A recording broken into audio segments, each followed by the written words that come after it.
Look at us, Shawnee, on a Friday post deadline. That's nuts. It was a really wild day yesterday. Thank God, because I felt like the Monday, Tuesday stuff was like, ugh, or maybe Sunday, Monday, Tuesday. Yeah, Tuesday. Tuesday I don't know. too. Tuesday, and Wednesday it's like juiced a little bit. then we got a little bit. It started heating up on a Wednesday, and then Thursday popped off. So that's awesome. We're gonna get in all the deadline festivities and post kind of like recap winners, losers, all that shit. Uh, I was gonna ask you your initial thoughts on the Philly stuff, but maybe we should wait till we get into our winners and losers for that. Yeah, Curious we'll to wait see for how that. you think. Overall, deadline, fantastic. We were predicting this for a while because there were a lot of different people who could get moved, and a lot of different people did get moved. Like a lot of big names too, that and like past deadlines we've never really seen this before. At least since I've been really paying attention to baseball. I mean, we've seen big names be moved, but there were so many pieces that got added to different teams this year. It was awesome. Great What, deadline. so rank the deadline 1 through 10. 10. Oh, nice, I give nice. this one a 10. I thought it was freaking awesome. Okay, I'll be the piece of shit and say 8.7. Oh no, see, mine's a rookie score. Yours is a Yeah, veteran score. yeah. I got a rookie score, but But good deadline nonetheless. A lot of moving parts. I guess let's go right into this while we're on top of it, because our vibe check is all centered around the deadline today. So here's our first thing: storylines. What's your big kind of takeaway or some notable shit that say you kind of blinked yesterday? You probably would have missed 19 different things. That's how crazy it was. yeah, the last 30 minutes were nuts. Jeff Passan's the GOAT. I Yeah, mean, come on. that's actually the storyline. That's the Yeah, storyline for the deadline. he was on fire yesterday. He was unbelievable. Shout out to our guy Jeffrey. Some teams made some weird moves. The Padres were all over the place. I think that's a storyline. They had no idea what they wanted, so they just went and got a little bit of everything. Tigers were never. I thought they were going to go for bats. They went for pitching. I'm pretty sure they didn't get a single bat. I think they got all pitching, which was. I think you're right. Yep. And none of even the notable names that were on. But if you also combine all the both New York bullpens, you have the Avengers of bullpens apparently, because both of them now have fantastic bullpens. Like that was both teams just they knew what they wanted. They went and got it yesterday. Both New York teams. I think those are definitely some things. I don't think you could talk about the 2025 deadline without mentioning those bits right there. Let's throw the Twins in the mix because they dealt 11 dudes, which is crazy. I think I said this to you before we got on. Can the Twins field a team today? Yeah. Like, I don't even think the Twins can legitimately field a team. And also, your most notable person, Joe Ryan, didn't even get dealt. Yeah, so they could have got a fucking lot for him. Maybe that's why he didn't get moved. They brought in Taj Bradley and James Outman, couple notable dudes there in the baseball world. I don't know what's Outman's deal. Bradley got sent down to AAA not that long ago. I think Outman in AAA. I don't think he was on the major league clubs with the Dodgers. No, he got sent. He too, I believe, got sent back down. But so there's that. That's who the Twins brought in. I think that now that they are young and they've shown flashes in the past. I think maybe on a team like Minnesota, when they get consistent time, maybe they can figure it out. But there's that. What were you going to say? I have two more things in terms of what happened yesterday. Oh, I was just the only person they could have got notable stock for was Joe Ryan, and they didn't trade him. Yeah, Joe Ryan had to be looking at his phone every single day, just going fuck. Like now he's just not competitive for however long. And that has to suck for him. And Lopez. He wants out. And I think Joe wants out. And because a lot of people are speculating Joe Ryan to Boston, which was a move that made sense. Maybe the Cubbies. I mean, either way, those are good organizations. Not Minnesota, notoriously bad org. I don't think they've ever been good in our lifetime. And if they have been good, they never made it past the division round, as far as I know.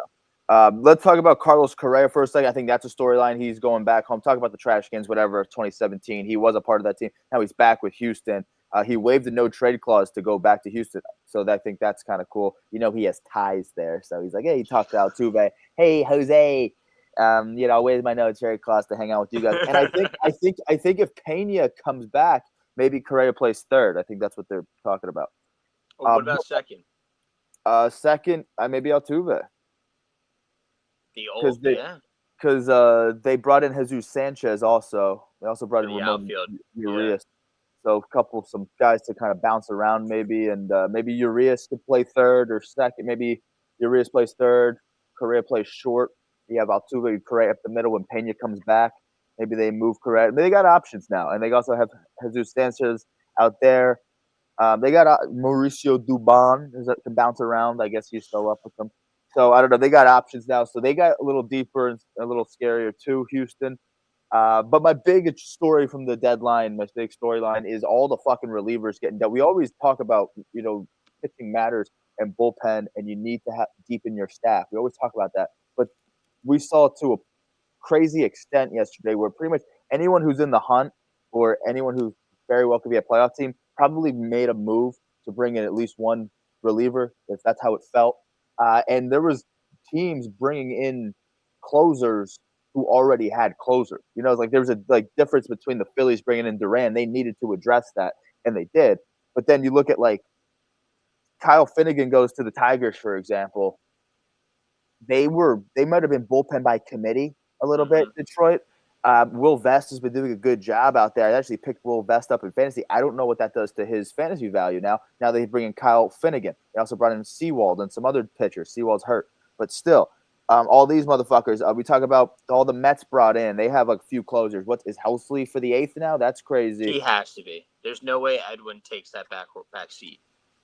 Even the Yankees, Camilo Doval and David Bednar in the same one. They already had Williams, and I think Williams is going to still be the guy. I would like to go with Doval personally.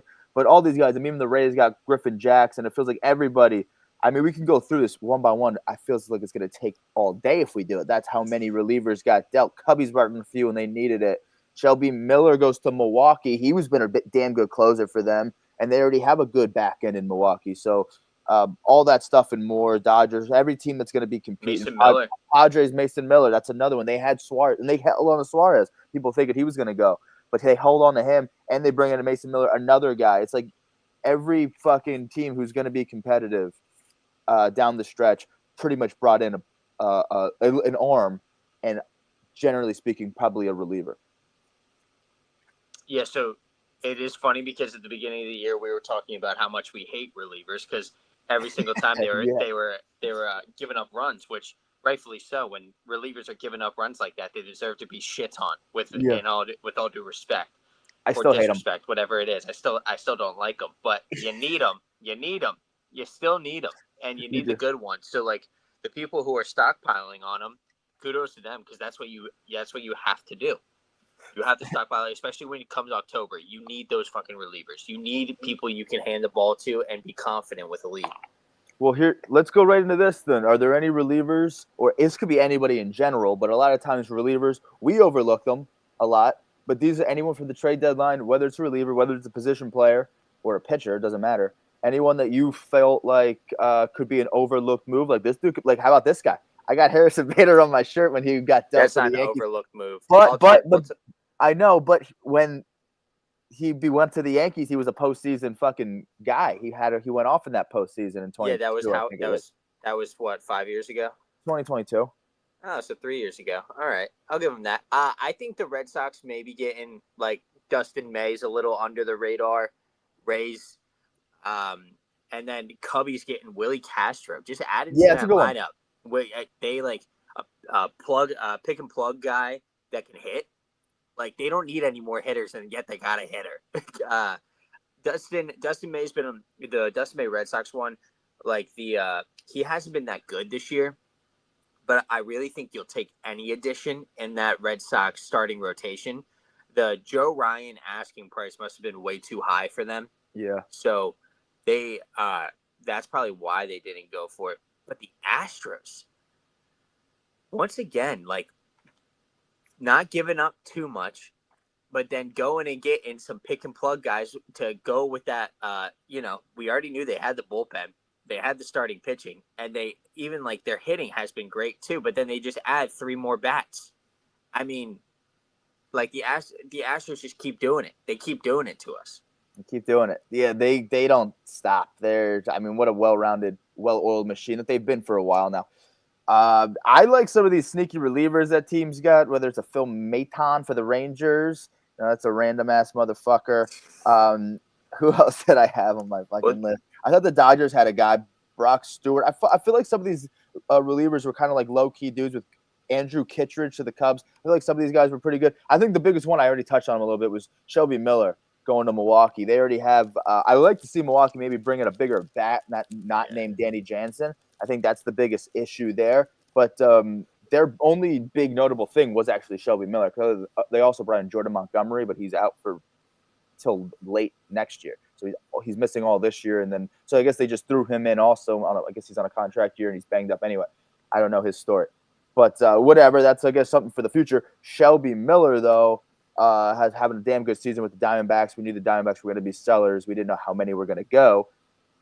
And Shelby was one of a handful that ends up getting dealt out of Arizona, and he's been fantastic for them. And you throw him on a bullpen that has your buddy for the 8th, Uribe, and Meagle for the 9th, and now Shelby fits in there super nice. And also, let's not sleep on who's the other. Well, Miguel Andujar to Cincinnati. That was kind of interesting.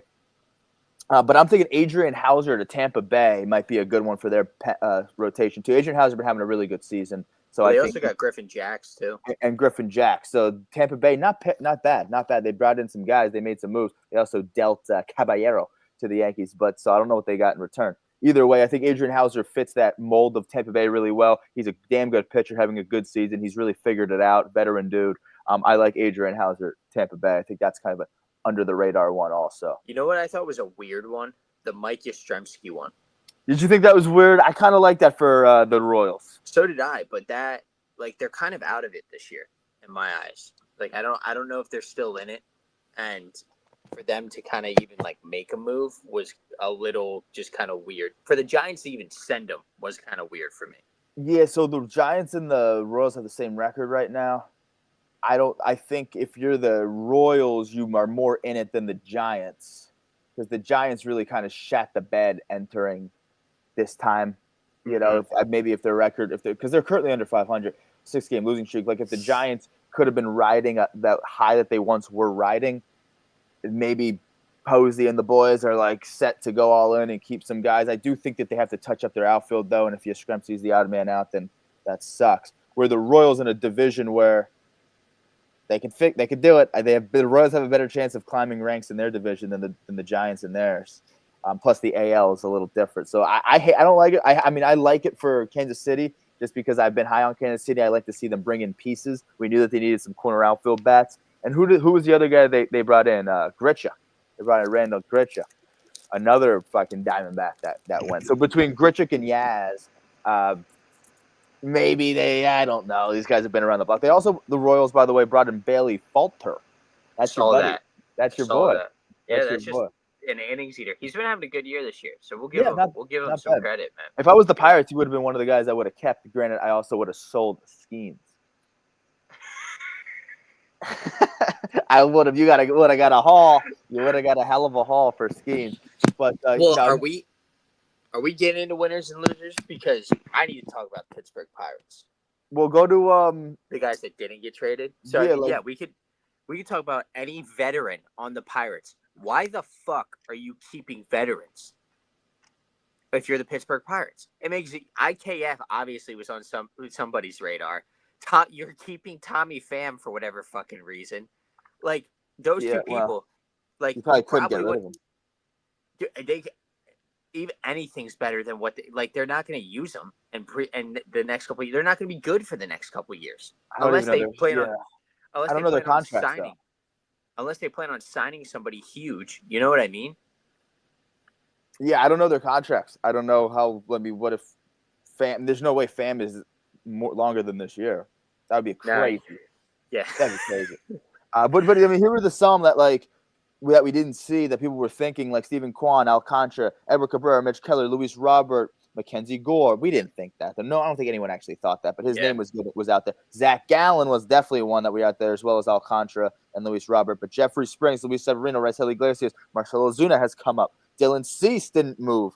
Joe Ryan didn't move. Arenado, I don't think we expected Arenado, but he was a guy that was getting talked about.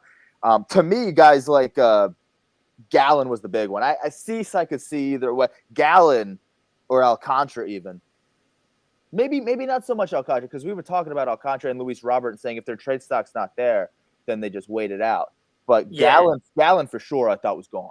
So the Phillies went Bader and the Mets went Mullins. So that's why Luis Robert, because they were the biggest two suitors for Luis Roberts. And I'm assuming that the White Sox asking price once again was too big for what Luis Roberts was basically doing over there in Chicago. Yeah.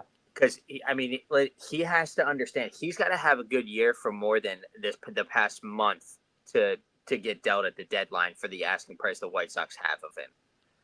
And he's got to put together a good full season, and then he'll finally get down. And same thing with Alcantara. Like Alcantara's had 2 past good starts, but their asking price was probably way bigger than what he's worth anymore. And Alcantara looked good his last 2 outings, basically in the same span that Robert's been waking up Alcantara, and maybe the motivation was to try to get the hell out of where they're at. Hey, but there's reasons to not hate life in Miami. Well, you also live in Miami, Sandy, so that's got to be maybe that's where he wants to. He's just tanking on purpose so he could just be hanging out in Miami. He's like, I won my Cy Young, but they're 52 and 55 in Miami, so I like their manager. Remember we talked about Miami and Pittsburgh both kind of waking up at a similar time. Pittsburgh still stinks. They both still stink, but and we were like, who do you see getting out of the gutter first? I like Miami because I like their manager and they're playing decent baseball as of late. They have they got some young talent over there too, like Light Power Stour. I'm a fan of him. Yeah, I'm a fan of Light Power. Augustin Ramirez is over there as well. Miami might put it together one of these days, but their front office, much like the Pittsburgh Pirates, their front office has to not suck. So and Edward Cabrera didn't get moved. Yuri Perez. There's reasons to not hate their staff with some of these young guys. There's reasons to not hate their staff, but there might not be reasons to hate the White Sox but I think the White Sox still are horrible. I don't think people are doing a good enough job, because anytime you talk about the White Sox, it's like, oh, Will Venable's doing a good job. This is a different White Sox team than last year. Yes, it's different because last year they were historically bad and set that record. They're still very bad. Like, I'm kind of over the whole notion. It's like, oh, this is a different White Sox. Yeah, they might have beat the Phillies in that series, though, didn't they? They did. They won the series against the Phillies. But it's like they're 40 and 69. They lose today.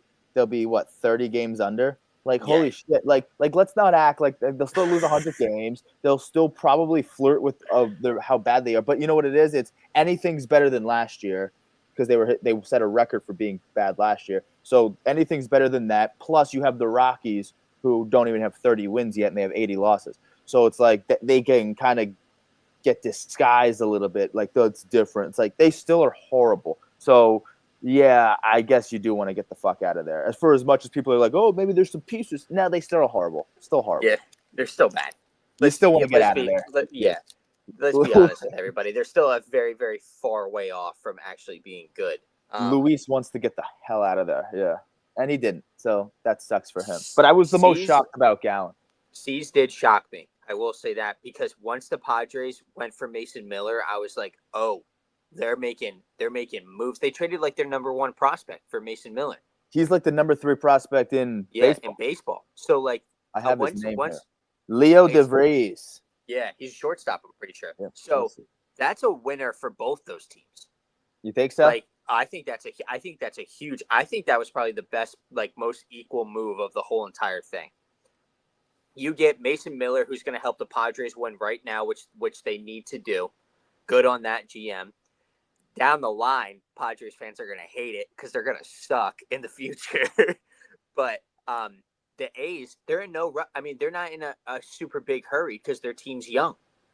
So they can let this guy develop a little bit longer. Kurtz will be in the league for probably 5 years then. Same thing with Jacob Wilson, and same thing with Lawrence Butler. They're big 3 right now. You just added another shortstop that you could move to second base, third base. You could work him, and because I'm assuming they plan on keeping Wilson for a little bit, because they'd be idiots if they didn't. So I think that was a great move for the A's. Yeah, I think the A's got a few other notable prospects in that as well. Yeah. So all who are like very high. So I don't know. I mean, if you're the Padres in their current standings, where Cease is gone, well, free agent, Michael King free agent, Luis Arias free agent. Maybe I don't know if I'm missing anybody. Some guys like that. Um, I don't know how many of these. If you go all in this year, you got to basically you kind of have to win now. yeah. So they and And I mean, if they don't, then maybe they don't re-sign some guys, and they don't have the prospects either. hey, and if I'm a Padres fan, I'm almost like I'm not. I'm probably feeling a little indifferent because I know my future's kind of tanked, but like I know right now I have a GM that wants to win, so I think that's pretty cool. Yeah, he's notorious. I don't even know who he is. I kept seeing shit about him. Kind of looks like a real freak. He does look like a freak. They all, I guess, look like freaks. They're But dude, I all. mean, like they added Nestor Cortez, they added Yep. Ryan O'Hearn. Like Yep. they didn't stop just at Mason Miller. They went and actually got some people. Yeah, they look good on paper. Ramon Laureano, not mad at, and with Mason Miller also comes J.P. Sears. Which arms are good, whatever. But yeah, I mean, they like having former Yankees too. A lot of former Yankees with the A's, and now the Padres got a lot of former Yankees also. Well, the Padres have a lot of former players.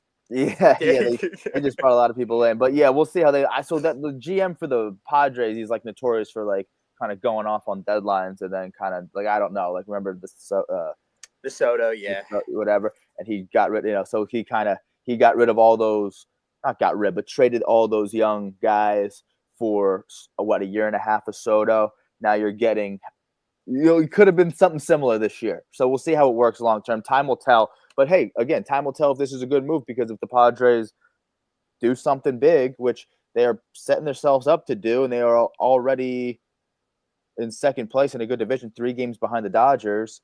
Now, do they jump up greatly with having more insurance in their pen with Mason Miller, another arm, a couple of lefties, J.P. Sears and Nestor, former Yanks, and a couple outfield bats, O'Hearn and Laureano. Laureano's low key stud. He's another under the radar dude. I always liked Laureano ever since he was a former A2, and then I think he got booked for PEDs. Has never been the same. But the A's kind of did yesterday what I think the Nationals wanted to try to do again, and like the Nationals were trying to trade some people yesterday to get prospects in return, and they didn't really get that many people. Like Kyle Finnegan's really the only notable person they got rid of, and they didn't get much for him in return. So the Nationals have, I mean, they've been known to do it beforehand, getting that. But I mean, they've traded away a lot of good talent. The Nationals have, and the only notables they've gone back is Wood, Abrams, and Gore, and that was for Soto.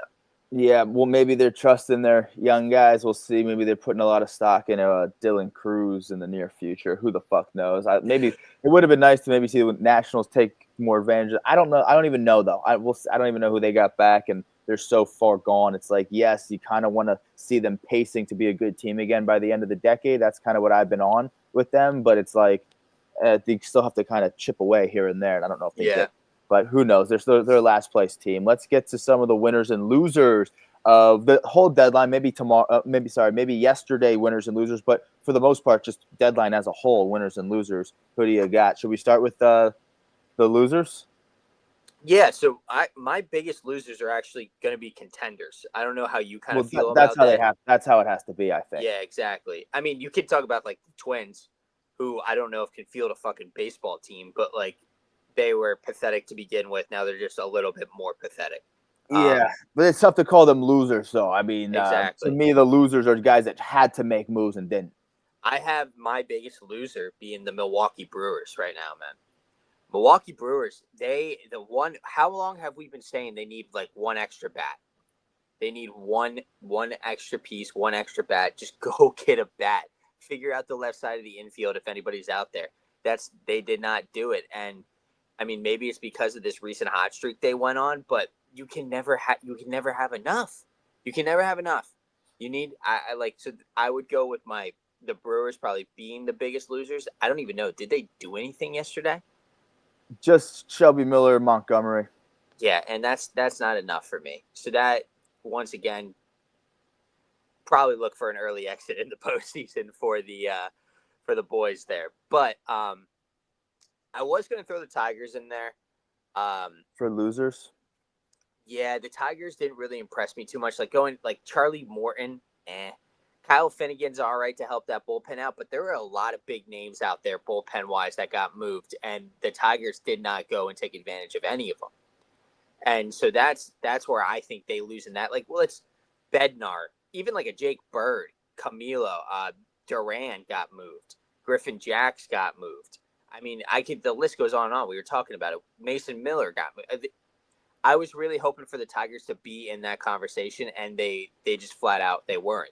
Because we know they have a staff, we know they got a good team around them. Their bullpen's been shaky.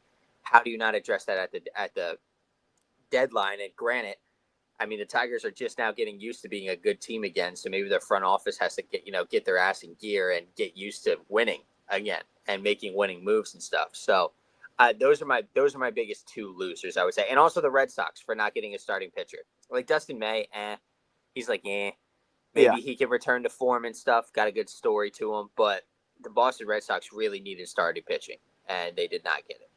I had the Red Sox on this list also. They didn't do anything. This is a team that really has to take that next leap. They brought in Steven Matz. Who cares? May was like their big move. That can't be your big move. So, if you're the Red Sox, that sucks, especially a team who's kind of in the hunt here. How do you take that next leap knowing you have to address pitching? And I don't think it would have hurt them to do other things either. And they had a very quiet deadline. Losers. Phil's kind of losers in my opinion too. I was gonna have them in their own segment. Okay. So maybe we'll come back to Philly. Fine. You talked about the Brewers. I'm okay with putting the Brewers on my losers also. They've been catching a lot of heat. Now I did advocate for Shelby Miller, and I don't hate that. Maybe Montgomery works long term. I don't fucking know. But I like Shelby Miller in that pen. I think that gives you another guy in the again, you can't have too many. So Shelby Miller, Uribe, Meagle in the pen. But then they kind of went out early and got that Danny Jansen a few days ago. And it was like, okay, there's like maybe a little depth in the catching position. Maybe it's a little bit more pop in the catching position because Contreras is having a down season. And then it's like, where do they continue to go from here? But they didn't really go anywhere from there after, in terms of offensive pieces. I guess like you kind of touch on everything I was thinking in terms of Milwaukee. It's like, yes, ride a hot streak a little bit. Where are we with Milwaukee, by the way? 6-4. They stand alone in first place by one game. It's like, yes, ride a little bit of a hot streak. The offense it is what it is. It's not like it's bad. It's good enough to be in first place. And they're kind of hot at the right time, which is going to matter, where like the Cubs kind of got off to a hot streak. And they've been good all season, but now Milwaukee is really shot up. So maybe they're right in that. Maybe they like the Andrew Vaughn because they've been making trades over the course of the season, bringing in Andrew Vaughn when they did, and he's been pretty good for them. And Hoskins comes back in about a month. So maybe they're looking at those guys as some bats. I don't fucking know. I don't think it was enough. I think that they could have, if they wanted to make a big splash and bring in a big bat, also with a Shelby Miller and a Danny Jansen, that would have been to me, that's a huge difference. That one piece almost makes a huge difference. They didn't like even Ramon Laureano. I think would have made a difference. Yeah, anybody, legitimately anybody. Something for depth, something for maybe gives you a little stick. I mean, maybe not. Maybe Laureano's a bad example. I don't know where his power is. Maybe O'Hearn would have been the crazier splash. I don't fucking know. Don't know the asking prices on these guys. Don't know what the Brewers were wanting to give up. They have a lot of young. I know they have a lot of young pitching. They have a lot of young pitching in Milwaukee. I don't know. They didn't want to. They were untouchables. They moved Nestor, so I don't know what they're doing. Even if like they heard Carlos Correa was on the market, you need to at least make a phone call about that. Yeah, maybe they did. I don't know. Hopefully they did, because that would have been like a huge deal for them, because they're left. We know it's their left side of their infield. I know he waived his no trade clause for the Astros. Yeah, like that. I know that, but like I don't know. This when you see the Twins dealing like that, you got to call and be like, "Hey, who's available? You got your left side available, Royce? Royce, anybody kind of thing." Yeah, I know. Yeah, I think they were dealing. They were wheeling and dealing. He did have the no trade clause. I'm trying to see what other shortstops. I mean, the Yankees got some guys for the left side. Ahmed Rosario and Jose Caballero. I don't know if what that's even appealing. Castro? Castro could probably play a corner. Oh, Willie Castro too. Yeah, Yeah. Willie Castro could bounce around and play everywhere. So there were like those sneaky guys, like they weren't like these monster things, but they don't really need monster things. They're a first place team currently right now. It's more so like depth and trying to plug in some holes. And if you can't plug in the hole with a heavy hitter, then get some depth so you're not so you have a little insurance at those positions. So I do agree with you with Milwaukee. Shelby Miller, love it for the pen. They're starting pitching and pitching and bullpen are good. So maybe that's what makes them sleep well at night, knowing that if that matters down the stretch and that's what's good and they're hot at the right time, that could be something. But you don't want to get complacent. And also, if they want to take that next leap, now they did just climb first place and maybe they don't look back and this is their division until someone takes it from them. All that stuff is well and good, but they do have a history of getting bumped early in the playoffs. And if they want to make that next leap, that could have started at this deadline. And I don't think they did enough to be able to take that next leap where they don't get bumped the first round of the playoffs. That's that. I don't have the Tigers on here. I kind of like what the Tigers did. I like that they touched up on a lot of pitching, starting bullpen. Seawald was a guy who's banged up, but between him and Finnegan and some other guys, I don't love Morton and Paddock, but I don't hate them either. I think Morton was pitching better as of late. It's not like they need to be top of the line arms.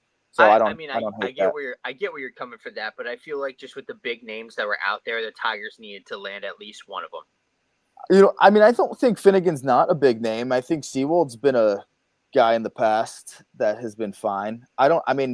Compared to like an Andrew Kittredge, like the Cubs to me needed guys, and yes, they brought in Tyler Rogers and Andrew Kittredge. I don't know if Kittredge is like I think he has good numbers. I don't think he's like this huge sexy name, but I like that. And they also DFA'd Ryan Presley, so they bring in Tyler Rogers and Kittredge for that pen. Okay, we knew the Cubbies needed pen. Taylor Rogers, right? Yeah, fucking twins. But Taylor Rogers and Kittredge, so that's good for their pen. But they never made that pitching move. That almost makes me want to say that they're losers. I love that they brought in Willie Castro, but their only concern was starting pitching to me. Like that should have been priority number one. They bring in Mike Soroka. To me, that's not enough. I don't love what the Cubbies did, to be honest with you either. Yeah, I was actually while we were talking, or you were just talking about the Brewers, I thought about the Cubs as well because the whole entire time have been they needed starting pitching. They needed starting pitching, or they needed any pitching. In all honesty, and you're right, they didn't make the necessary moves that they kind of should have. Those are the teams that stick out. Let's go to your winners, though. Who do you got? Winners, Blue Jays. The Shane Bieber move was, I think, it was big. It was good. It was a big splash. Obviously, the Mariners. The Mariners now are going to be a fun team to watch in come October, and actually probably for the rest of the year. Their lineup, along with that pitching, wow, very, very good. I throw the Padres in there. I think the Padres were winners at the deadline, and I think the A's were winners at the deadline as well. I think that move helped out both the teams really well, and people are going to give me shit because it's like, why would you ever trade the number 3 prospect? And I'm like, I understand where you're coming from with that. I totally get it, but the Padres are in a win-now situation. Machado's only getting older. You got people you don't know what your team looks like next year with these contracts expiring. So you go make a splash. You go get O'Hearn. You go get Mason Miller. Who's the outfielder you like? Laureano? Laureano. You go get Laureano. You go get pieces. And the Padres, historically, bad organization.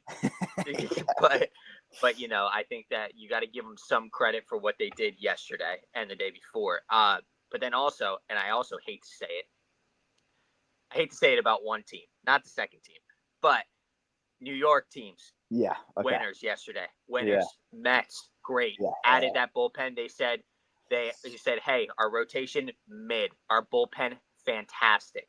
So I thought that was good on them. They also touched on the outfield with Cedric Mullins. I don't like the move that much, but it's almost like you add where you're the most vulnerable. That helps you out. And then the Yankees. I mean, the Yankees bullpen is unbelievable now. It's unbelievable. And I know you got to be super, super happy about it because they didn't really give up a whole lot, I would say. Yeah, and you add Bednar, Bird, and Doval to the bullpen, all to pair with Devin Williams and Luke Weaver. I mean, dude, you have 5 reliable arms in that bullpen now. Some would argue 7. Yeah. But yeah, no, you hit them. Those are, I think, all of the notable winners. You could talk about the Blue Jays, sure. Louis Varlin, reliever, but I think he was one of the many Twins that got dealt as well. With Ty France goes to Toronto. Throw Ty France in for a little thunder in the stick, maybe a little hitter, veteran guy, whatever, little depth. We don't mind that. But Louis Varlin and Sir Anthony Dominguez joined that bullpen, so not bad there for the Blue Jays to touch up on that. If I had to pick three, I like Padres, Mets, Yankees. I think the Padres, who could turn out to be losers in the long run. I mean, for every reason that you say you have to go all in this year because you don't know what your team looks like next year. So get rid of the prospects, bring in guys now. All those reasons could be the same reason that you don't trade your prospects because you don't know what you look like next year. So Padres in the long term could be dog shit. Very shit could hit the fan. But for right now, in terms of bringing guys in that they needed at the deadline, yes, they did a good job at that. We talked about all of them, right? O'Hearn, and Mason Miller and O'Hearn alone would have propelled you, but with O'Hearn comes Laureano. With Mason Miller comes J.P. Sears, and then Nestor's in the middle of that too. By the way, I don't think we talked about this. Taylor Rogers, the guy who with the Cubs now, he got flipped from the Pirates. Didn't he? Mm-hmm. Didn't he go from the Reds to the Pirates down to the Cubs? So he's doing a little tour of the NL Central or whatever. But that was a rent. I just thought of that. Weird. But yes, Yankees and Mets, I think, were the two biggest winners. New York teams doing it. I'm trying to think of who else did you say? Blue Jays, Padres. Oh, you threw the A's in. But I'm more concerned with like Yankees and Mets. I think I'll start with the Mets because they suck, but they did a good job touching up on their bullpen, which they needed. They didn't bring in a starter, neither did the Yankees. So neither team brought in a starter. I thought maybe that was something that the Yankees were going to do. Even Gallen, I guess they just never went after him. And the Mets never did either. And I know arms are going to matter, but it feels like they both went a different direction where it's like, we'll do our arms that aren't bad. It's not bad rotation. Could it be better? Sure. But there's that. And we'll just touch up on our bullpen and get super deep there because they both bought in at least three relievers. The Mets did, and the Yankees did. Your starters only got to get you to the fifth now, basically. And then your bullpen could just clean it up. That's what I think the Mets were kind of doing. Because, again, I keep saying this. They don't have innings eaters. I've been saying this for a long time. And if Sanga's banged up and Meagle comes back, and I don't know what's good with Manaea coming off his injury, but yes, he can do something. Yes, like you said, you go to the fifth. If you go sixth, even better. Then you have seventh, eighth, ninth. With just the guys that they brought in the deadline, you could do. And then for the Mets, you could throw in that Reed dude and fucking Diaz, of course. And I thought the Cedric Mullins move was perfect for them. I thought it was exactly what they needed. I think he fits the mold of that team very well, even if his average looks like shit. His glove won't, and he's still going to have a 2020 season this year. So good for that. I would have loved to see the Yankees bringing a starter, like I said. But either way, with Doval, Bednar, Jake Bird, I think's his name.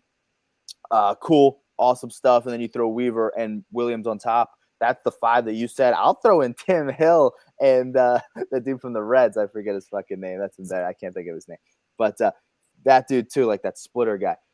They went and got it, man. You got to be happy right now. Yeah, they did well. And I like that they brought in Caballero because they bring in like a little shortstop piece was nice. Then they deal Peraza to the Angels.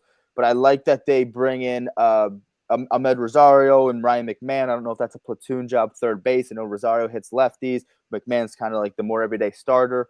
So you have that going for you. If Volpe he has to get his shit together, but Caballero's at the top of the league in stolen bases, so he brings something to the table.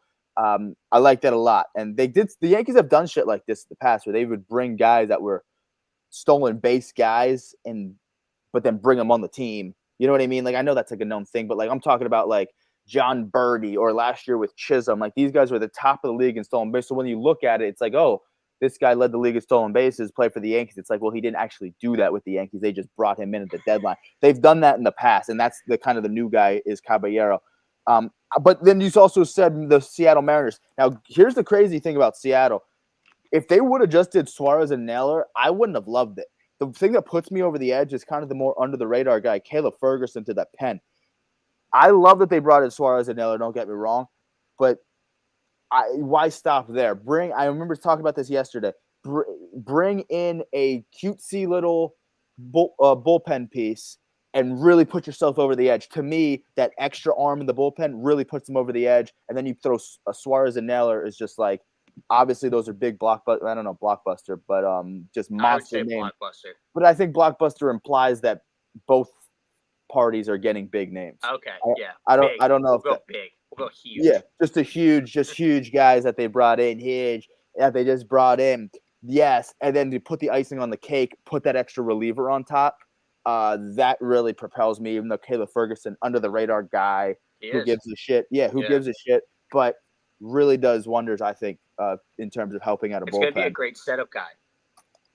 But, so going rewinding real quick to the Padres A's thing. What was I going to say? Damn it. Well, if you can't think of it, I'm curious to hear what category you put the Phillies in. Okay. Yeah. All right. I had it. Because they were losers. They were losers yesterday. Yes, they were losers. So Wednesday, great day. Great day. You get put it away. I'll kill you. Harrison's a guy. Hey, Harrison, you're gonna fall in love with. You're gonna get a shirt too. I didn't like him at first. I got a fucking shirt. Yeah, cool. He's 31 now. Duran, great. When the Yankees got him, yes, he was younger, but he was on the IL when they brought him in. Okay, sorry. Dombrowski was looking great on Wednesday. He brought in our closer. We finally got a closer. Did a fantastic job. Then Thursday, we resort back to. So my category for the Phillies is, when are we ever gonna learn our fucking lesson? We bring in Whit Merrifield. We bring in Austin Hayes. We bring in all of these fucking guys. But listen. Dude, let me finish. I like Whit. Let me finish. It's always if this, if that, if this didn't happen. We never go get a fucking guy that's a sure fucking thing. We have Harrison Bader, who's gonna come here and he's gonna suck just like the rest. And everybody's like, oh, it's an upgrade. Oh, you know why it's an upgrade? Because our outfield is so fucking bad that Harrison Bader is an upgrade. Yeah, he's an upgrade, all right, because he's batting 250 and the rest of our outfield's hitting a combined 230. Minus Castellanos. Kepler sucks. I never want to see him in a Phillies jersey again. Dude, I saw this Harrison Bader thing and I'm like, oh my God, please don't be done, Dave. Please don't let this be the only thing you do today. We got one reliever. You know who our relievers are for who they are for the postseason? It's Duran, great. But then we only have Strom and Kirkring. We have 3 fucking arms out of our bullpen. 3 arms. That is not enough for the postseason. And now we still have to see a platoon of Marsh and Bader and Rojas out there. Like, Justin Crawford better be brought up today. And then Kepler better get DFA'd. I'm so sick and tired of the Phillies just keep on doing the same thing every deadline. Every deadline we bring in the same exact player and we pick out one season from the previous year and say, hopefully he can do this again. And he never fucking does it again. And then we're all surprised and everybody's shocked and everybody wants to act like this guy's actually good. Harrison Bader might be better than anybody we've brought in before. I don't know. I haven't really paid attention too much to Harrison Bader in previous, but I know he's 31. I know he's hitting 250. And I saw somebody tweet, Harrison Bader has the second best stats in our outfield already without even playing a game for the Phillies. Yeah, no shit, because the rest of our fucking outfield minus Castellanos sucks. Okay, what about this? Is Baum's hurt, right? Yeah. So Baum comes back. Kepler gets DFA'd. Okay. Kemp plays left and Hader plays center. Yeah, I don't hate it. I don't hate it at all. It's not the big splash you wanted, though. No. It cleans it up a little bit better. It does. It cleans it up. And in reality, But who knows if they do that? Who knows if they would put Kemp out there, right? Exactly, I know. But that's not a given. The one thing that it blows my mind is we do the same thing every single year. And every year I see on Phillies Twitter, people are like, oh, this guy used to do this, or this guy has done this. Every single time they get to Philly, they suck. The proof, I mean, look back to the past couple years. We do this every fucking year. And that Dombrowski needs to get his shit together. I don't even want to I'm stuttering because it infuriates me so much that now these Philly fans are legitimately like have hope again. I'm like, how are you guys falling for the same trick? It's the same thing. Austin Hayes last year, Austin Hayes, people were like, Yeah, he people made were an like, all-star oh, team. Yeah. yeah, exactly. And then they were like, well, Austin Hayes had some unlucky stuff where he got sick and stuff like that. And then like Whit Merrifield had like injuries and it just wasn't a good scene for how many let's just keep making excuses for our front office. Because we're bringing in these old guys that once upon a time were really good. They're not that good anymore. So Bader, I could sleep better at night with that. I think the depth of the bullpen is the bigger issue for me. Yeah, the I think bullpen is. I think if you put out in a perfect world, so they do roll out Kemp in left, Hader in center, who might have been playing a little bit more left field this year because he's 31 now. No, I don't think that's terribly old, but maybe he's got a little more pop now that he's older. I don't know, but either way, he's a Gold Glove. Hey, he's a former Gold Glove center field. That same story that you've been talking about. But either way, okay, Casty, then Schwarber's out here, and then the infield looks like what it does, and JT's looks pretty good in the month of July, and yada yada yada. The starting pitching, okay, fine. Like Dombrowski said that the offense, a lot of the contributions for the offense just has is going to come. We're going to look at that to come from within, and I don't hate that. I mean, I can't say it's not like a super reassuring quote that's like, oh, you're just going to be complacent and then expect these guys, but like at the same time.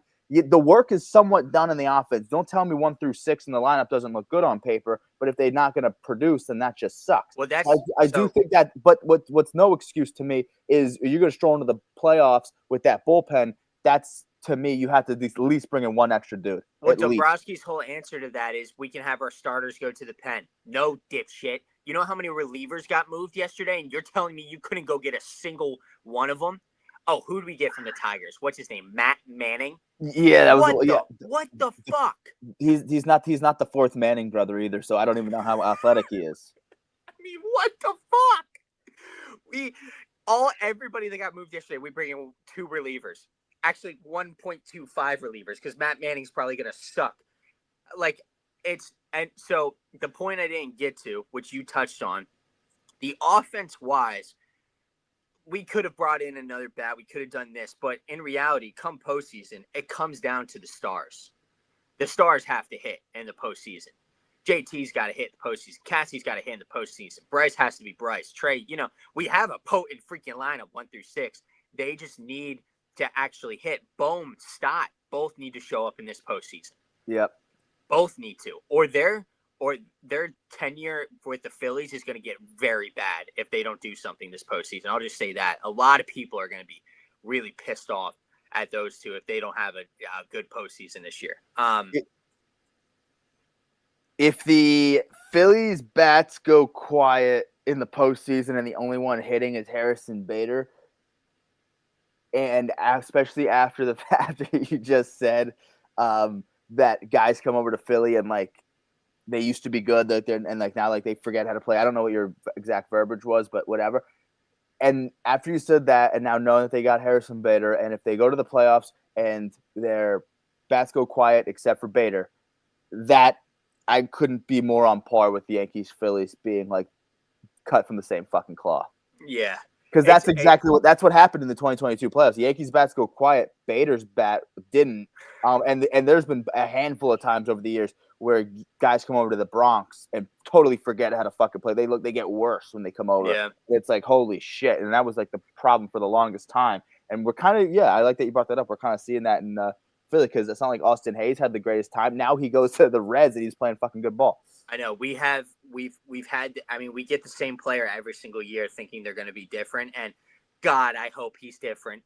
I really do. I really hope because he's got to, so I'll say this. Yeah, he is another white outfielder, another little white boy sitting out there, but he's got a little more swagger than the past ones. I'll give him that. He's got swag. He's got swag. He's going to start dressing cool. Yeah. I wonder if he knows these guys. I mean, he's a veteran. He's been around the block. I think he might fit in Philly a little bit more than the past guys do. So it's going to be about production, though. So we'll see. I need him to produce. I need him to, for the love of God, please produce. But the bullpen is the biggest thing for me. With all the arms that got moved, and you bring in Duran, great move because you didn't really send a whole lot for him. So I'm cool with that. But we needed more, and we did not get more. So I think that's a good transition of our little ranking thing. Yeah. Based on the deadline. Winners, good shit, mid, losers. I added this one. Battered bastards, because there's some guys that aren't really winners or losers. They just got rid of fucking everybody and they're just battered. Yeah. I think let's go with your little transition here to the Phils. They're here. So Yes, they are. And let's end that last segment. Start this one with the Phils. But it doesn't mean that the season's in the hopper. But the bullpen to me is no excuse. They should have did shit there. Okay. And when we go into this postseason and the bullpen loses us games and people don't give Dombrowski shit, I'm gonna be angry. Yeah, well, we'll be vocal, because we'll be like, hey, Dave, don't say ain't no one ever warned you. Like, what are you smoking, dude? We said it literally. I mean, every Philly fan knew it, and probably if you're not a casual and you follow other teams, then those fans also saw it in Philly. It's like everyone knows it, Dave, but he's the only one that doesn't actually I don't fucking know. He doesn't. And God, I hope I'm wrong. I will legitimately be the first to admit if these guys turn out well, because I'll be so happy that I'm wrong. I will be so happy. I hate to keep talking about it, but Mariners get Caleb Ferguson, Rangers get Phil Maton. You're telling me on top of Duran there wasn't this little guy to just be around. I mean, what even about just packaging Griffin Jackson, sending a little more to the Twins? Paul Sewald's hurt right now. The Tigers got him probably for nothing because he's hurt. Shelby Miller. Wasn't Paul Sewald a Diamondback? I don't know. He was. Yeah, he was. So and then Shelby Miller just came from there too. Diamondbacks are getting rid of everybody. Minnesota's getting rid of everybody. They're just telling me Louis Varland, he was in Minnesota. Griffin Jacks, maybe that's a little more high leverage than you would have. The Rogers twins. The one Rogers twin moved twice. Yeah. Duvall, Jake Bird. I mean, anybody the Yankees or Mets got. Kyle Finnegan, he's in your goddamn division. A Jake Bird, or something. It doesn't have to be you did the hard hitting one with Duran. You tell me you can't just kind of rise to the occasion a little bit and just a little icing on the cake, and then if you want to do the whole long relievers for the postseason, which I am a fan of, by the way, but that's your whole live and die by that, and Alvarado will hold us over when he comes back, and then we'll just do fucking long reliever shit. I just don't think it's the best mantra. I still think you need lockdown guys that know how to pitch from the pen. Okay, I hate to dwell on that because we could talk about that all day. Well, actually, what we should do, we'll just revisit this on Monday. We'll see how they look against. They're playing the Tigers this weekend. Yeah, I'll be at the game Saturday. Oh, let's go. Scoble versus Wheeler. That's insane. Yeah, we got lucky. We booked these tickets 2 months ago. That's insane. So let's see how they look with the good Tigers team coming to town, who did do a lot of pitching moves at the deadline. Mm-hmm. And we'll revisit on Monday, and maybe either way, we'll shit on them, but let's hope they win. Okay, Diamondbacks. I think this is a battered bastard, right? That's kind of what. That's why. Yeah, they got rid of a lot. They didn't even get rid of that much. They didn't even. I mean, no, they didn't get rid of everything they wanted to, but they got rid of a lot still. Not Gallen. Suarez, yes. Merrill Kelly goes to the Rangers. We haven't talked about that. That was a good one. That was a good move. Naylor, Suarez, not Gallen though. They got a Grichuk though, Shelby Miller. So some of those low key, we knew they were going to give up a lot, but there were some low key dudes that we didn't think were going to get moved, and they did. Yeah. Okay, what about Braves mid? Yeah. They didn't really do anything. Or losers because they didn't sell either. I mean, did they sell? They didn't get rid of Ozuna. Yeah, it's kind of I think their whole theory is we still have guys under contract. Let's just bring them back next year. They could be good. They're mid in the sense that they didn't do anything and still could be fine next year, even though they suck this year. But in terms of the deadline, they're probably floating between mid and losers. But maybe they're not. Maybe not so much loot. They made some moves. They brought in Eric Fettuccini and Carlos Carrasco. Yeah, I don't think anyone cares about those guys. We'll just keep them at mid because fuck it. I think Orioles kind of fall into that same category. Of mid? I was going to have them at mid or battered bastards. They did give up a lot. They were some hella sellers. I could put them at battered bastards, or they're just mid, meh, who cares? Because I think they're in the same boat. We're young. Let's just get rid of some veterans and call and see what we can get in return. So I would just go mid. That's fine. Red Sox losers. Red Sox losers. Cubs, I think we're mid. Personally. Yeah, we can go mid. When you add a utility guy like Willie Castro, that's a really good thing. They just missed out on like some notables. I just couldn't put them at good shit if they don't get a pitcher, and that's what they needed most. They brought in Soroka. I can't put you. If the category above mid is good shit, I wouldn't say good shit to the Cubs. I'd say meh. You know, yeah. And actually, they're a different type of mid than the other two, but whatever. White Sox. There should be like a who cares button. We should have added it. We should have added a who cares. I mean, you could almost put them at losers because they didn't make a single like good move. I'm maybe mid for them too, for the same reason that the Orioles and Braves are at mid. Like there is going to be a lot of mid on this list. Maybe we'll say. See, I don't know what the deal was with Robert. If they just couldn't get rid of him and they wanted to, and they couldn't, then losers in a sense. If they asked for too much, and or they were going to try to raise his trade stock next year and try to go that route, then maybe mid. Maybe that was the better option. And in turn, if that was their best thing that they could have done at the deadline, then there's that. Other than that, I think they were kind of like these cutesy sellers. Austin Slater to the Yankees, Adrian Hauser to the Rays, to name a few. So maybe they hopefully got some things there, but nothing really to talk about for them. So yes, mid. I'm okay with mid. I would say good shit though for the Reds. This might be our first positive. And Duhar, Zach Littell, Brian Hayes on a team that's playing decent ball. Yeah, we can go with that. Lost yesterday though. That sucks. Littell in an already pretty decent staff. Green comes back and maybe Burns settles in. Brian Hayes, they needed a third baseman. They look around the diamond. They didn't. I don't know if they have many holes. A lot of young guys that they're invested in. Brian works, and Miguel Andujar. He's been around the block. I'm not mad at it. I'd say good shit.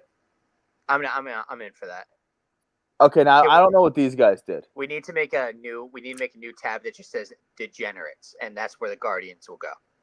Yeah, so because what's their deal? Gambling degenerates. We can put them there. Yeah. Let's just put them at gambling degenerates because I don't think they did anything, right? Yeah. Did they do anything?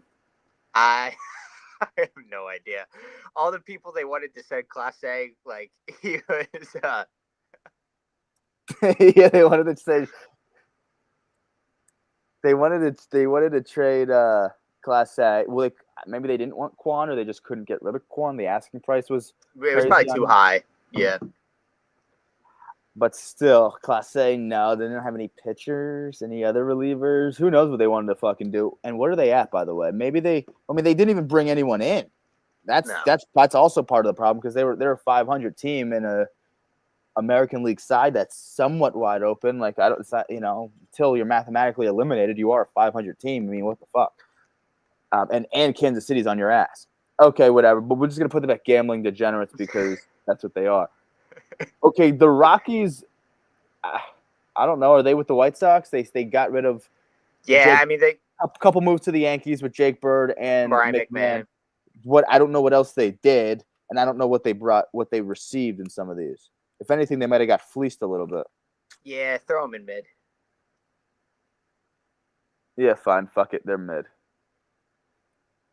But also there's levels to mid because the Cubs are mid, but they kind of are in a hunt type of mid. Then the other teams are just like bleh. Yeah, they didn't do much. Like you would probably put the Tigers in mid based on how you had them in your losers. I would actually say good shit. So where do we settle? You kind of convinced me a little bit to put them in good shit. I just wanted them to see them do a little bit more than they did. But in terms of offensive pieces, yeah. That could bring them down. I don't have to say good shit. If I didn't say good shit to the Cubs because they didn't bring in a pitcher. Yeah, put them in mid. You think so though? Yeah. It almost feels weird to do that. We could put them in good shit, but put them in good shit. We'll give them credit. Give them that. And if only because they brought in like 2 starters and 3 relievers or whatever they did. Yeah. You know what I mean? Like if they would have brought in like not that many. And no offense, then that's one thing. But they brought in so many pitchers that maybe that just whatever. Who cares? Houston, good shit I'd put them at good shit, 100%. or winners. I'd almost put them at. I kind of want to put them at winners, if I'm being completely honest with you. Okay, let's. There might be more winners than good shit guys, but I'm okay with putting them. We didn't talk about them for our winners. I'd put them at good shit. Put them at good shit. Yeah. Because I don't think they brought any pitching or bullpen. They don't need that much though. I mean, we've been talking about you can never have too many and stuff like that. But yeah, I like that maybe their biggest concern was in terms of depth pieces. While they have a lot of injuries, and then when the guys come off injuries, they're still deep. An outfielder is nice. If that's what they were going for, then yeah, fuck it, winners, fuck it. It would have been nice if they would have brought in something, I think, but maybe they're good in those departments. I don't know. I don't think their rotations like between Valdez and Brown, it's good, and then after that, I think they like McCullers a lot. McCullers, sure. Colton Gordon's gonna, but didn't they? What's good with Arrighetti? I think they traded Ryan Gusto yesterday. Yeah. Okay, City, your boys. My boys. They brought in Mike Yastrzemski, Bailey Falter yesterday. On top of that, Randall Grichuk. Don't know what else they did. They extended Lugo. That's not true. That's got mid written all over it for me. Sounds like mid. What did the Angels do?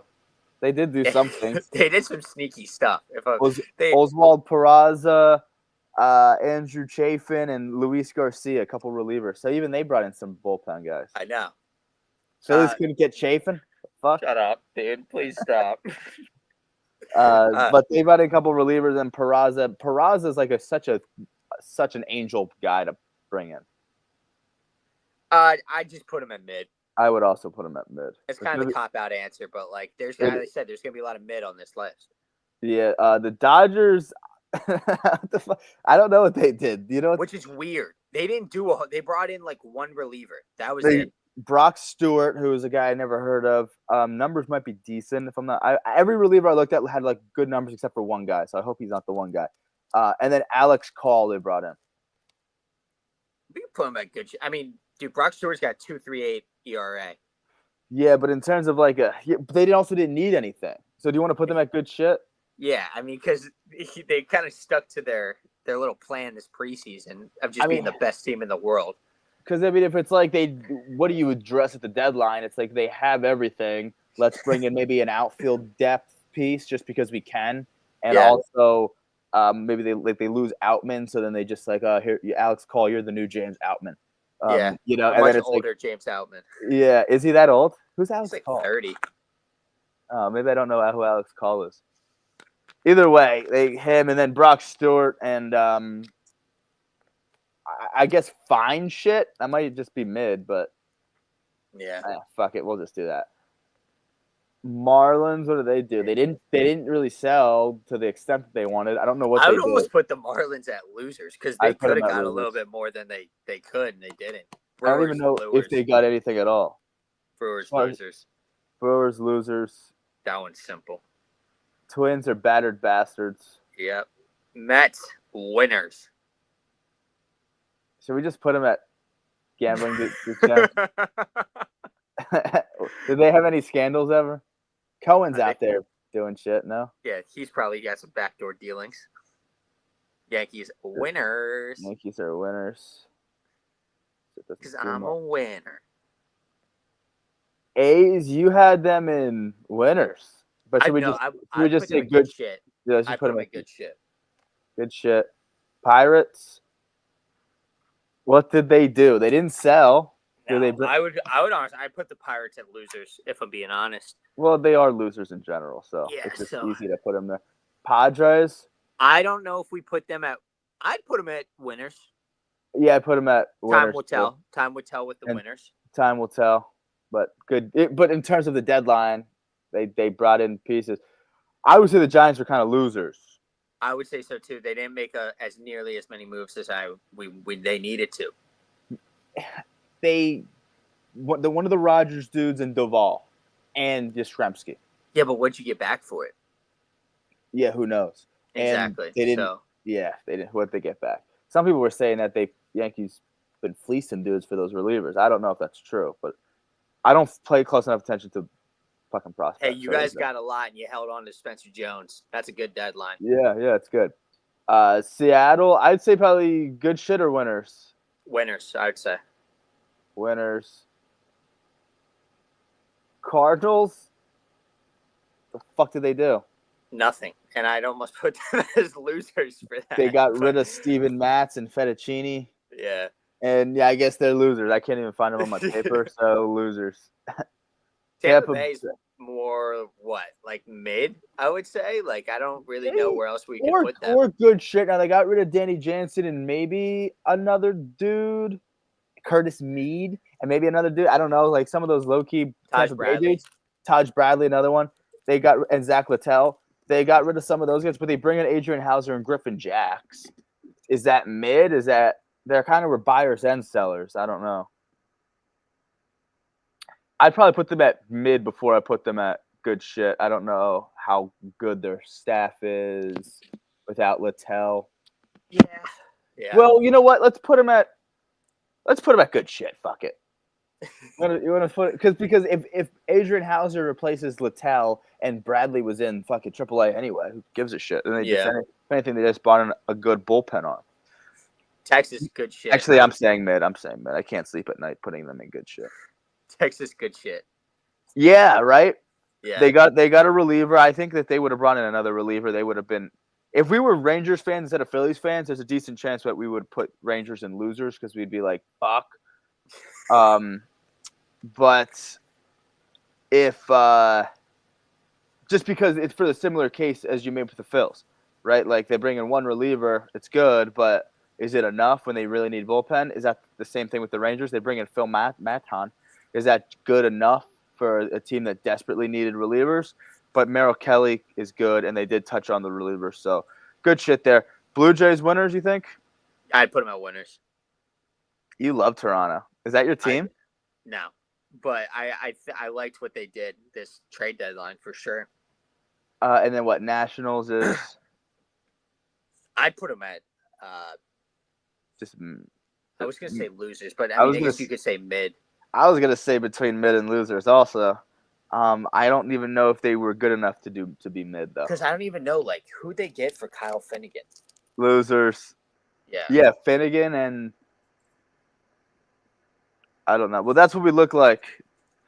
I think those are respectable winners. We pretty much touched on those winners when we were doing the talking about it, except for maybe the exception of Houston. But if they checked off all the boxes that they were seeking out to get, then I guess they're winners for that regard. Because this is just how they fare at the deadline. Good shit for me for if you're the Reds personally. Yeah, they did bring in a lot of pieces. And they touched on pretty much a little bit of the things that they need. I think Andujar was just kind of a fuck it kind of guy. Like, hey, let's bring in Andujar too. But because what they really needed was a third baseman and pitching help always was good. Yeah. And they did that. And then they say, fuck it, let's bring in Andujar too. The mid teams are mid as fuck. I mean, and you know what? The only team that's like good out of these teams is the Cubs. So that kind of sucks for the Cubs. That almost makes them losers. But I think they did enough to not be losers. I don't think they did enough to say good shit, personally. I think if they would have brought in pretty much any other starter, if they would have been the ones that brought in like who Merrill Kelly or Adrian Hauser, Merrill Kelly especially, but even an Adrian Hauser, like anything, I don't know, a Zach Littell, anything, Chris Paddock, I don't know if I would have liked that. Willa Castro is a very, very good pickup, but the that's a very good deadline piece, but they missed out on their biggest need, and that was pitching. And you could argue that they went a similar route as the Mets and Yankees did, where it's like, okay, maybe we have enough in our rotation. I mean, they do have Boyd and Imanaga at the top, and they're going to go with Soroka and Taillon kind of as your next group of dudes. And if that's how it is, then it's like, okay, well, at least we bring Taylor Rogers and Andrew Kittredge, who just add shit to the pen. And we're going to play that 5-6 inning game with our starter, which is basically – starters go 6 innings these days anyway, but now when your ace goes out, you don't need to, it's not a huge ask for your ace to basically go out and say, we need 7 innings out of you, Matthew Boyd, or 7 innings out of you, Imanaga. It's like, well, if they don't go 7, then we have like at least 3 guys in our pen that can pick up the 7th, 8th, and 9th. That seems like the route. But those are our tiers. Everyone take a screenshot so you can have it. Take a picture. It lasts longer. But that's our little trade deadline special. I think what we'll do, I guess you'll be at the game. The Phillies game is be nuts. We'll have to see how they look with Harrison Bader and his new threads. Maybe you'll be there for a Yohan Duran save. Maybe he saves the game and saves Wheeler's win. That would be like the best case scenario. And maybe I'm really Bader hoping to get double. Really hoping to get an update today that Justin Crawford's getting brought up. I would really like that. That's going to be big, and we'll see. Well, that's the thing. Like you have to see how the pen looks. Because here's the thing: what I think ultimately is going to happen is I think Kemp and Crawford are going to be the righty-lefty duo out in left, and then I think in center it's going to be Bader and Marsh, and then Rojas is going to get sent back down to AAA, and then Kepler's going to get DFA'd. In a perfect world, that'd be great, huh? I mean, it sounds good, you know. It sounds good. Yeah, I mean, or Schwarber's going to have to get more looks out and left. Yeah. But no, we'll have to. Those are going to be some of the things to see, and then maybe on Monday, part of the show could be looking at the postseason picture based on how guys look in their new threads. We'll see how the Phillies look in terms of their bullpen, and even teams like how did the Cubbies starting pitching look? How does the Rangers bullpen look? Maybe you could argue those teams that didn't have terrible deadlines, but they could have done more. Maybe a lot of people are saying the Brewers were losers, but I do like the Shelby Miller move. But could they have done more to their offense? Something to look forward to moving forward. So now knowing what we know now, post-deadline shit, we'll have to get into some of this stuff and do a little look ahead in a postseason picture. I think there's reason to believe that the weekend might see some fluctuation in the standings. And by the way, that Motor City bullshits this week. It wasn't yesterday. We were wrong.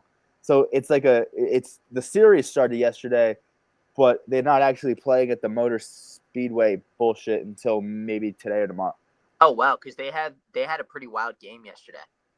Yeah, they did. It would have been great to have that at a Motor Speedway park. Yeah, like they were up 11-3, and then the Reds had like 8 straight hits and brought it all the way back. That's great. I got to watch the game, but the Braves ended up prevailing, I guess. Yeah, they did. That sucks because my boy Andrew Abbott pitched. But that's it for us, I think, today on our Friday episode. We'll see you on Monday. Start us in the morning, baby. And thanks for tuning in.